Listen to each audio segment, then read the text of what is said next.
দেখুন বন্ধুরা, সকাল হয়ে গেছে, চা খাবো এখন আমরা। তোমরা কেমন আছো? আশা করি সবাই ভালো থাকবে, আমিও ভালো আছি। ওই দেখুন, আজকে আমি সুজি বানাবো। এখানে পেঁয়াজ কাঁচা লঙ্কা দিয়ে বানাবো আজকে, লবণ দিয়ে, চিনি দেবো না। এখানে তেল বসিয়ে দিয়েছি, দিয়ে দেবো শুকনো লঙ্কা, আর দেবো একটা কাঁচা লঙ্কা। কারেন্ট চলে গেছে তাই দেখতে পাচ্ছি না।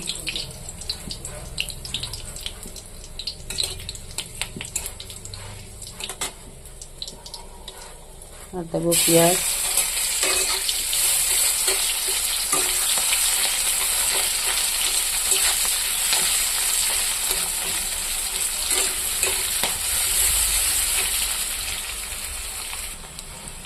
দেখুন বন্ধুরা, পেঁয়াজ আমার